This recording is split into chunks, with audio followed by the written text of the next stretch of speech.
So I hope that answered your question, Leo. Ahmed says, perfect. Yeah, Ahmed, I'm pretty much on board with this, right? Now, keep in mind that some of you may be thinking, well, shouldn't this include the methodology? Maybe, maybe not, right? It's okay to have your own interpretation in the statement of work, but internally or as like a company philosophy, we're still following the data science methodology.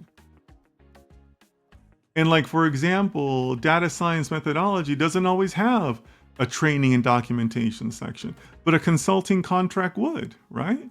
Because you can't just leave the client. You gotta guide them, right? There's got to be like a project handover, right? So yeah, that's okay to do that, right? It's okay to kind of have something like this project scope that kind of sort of follows what you want to do. And in the background, you're still using, your company's methodology, your company's approach. Lakshmi says, how about giving a reasonable time limit and then also explaining the real life scenario beforehand about how algo and analysis may take more time?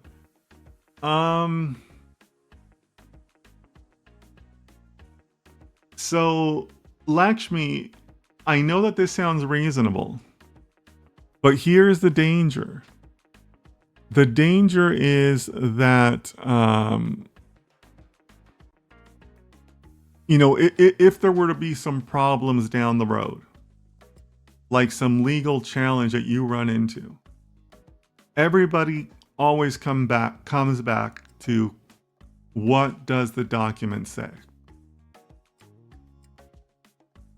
Because those verbal conversations and like those commitments basically aren't acceptable, right?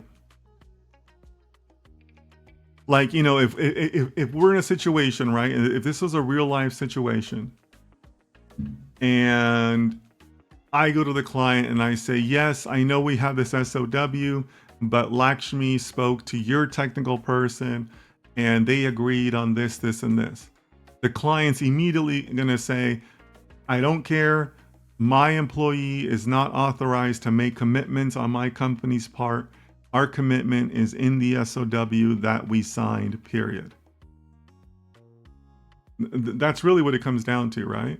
Because that's the counter argument that you, Lakshmi, as an employee, don't have the ability to commit our company to something else, just like their technical employee doesn't have the authority to commit the company to something else, right? So that's the danger, that those kind of like ad hoc conversations, they're not a legally binding discussion. Okay. Sam says, is there a way to provide measured metrics to ensure that the model won't behave poorly in given warranty period?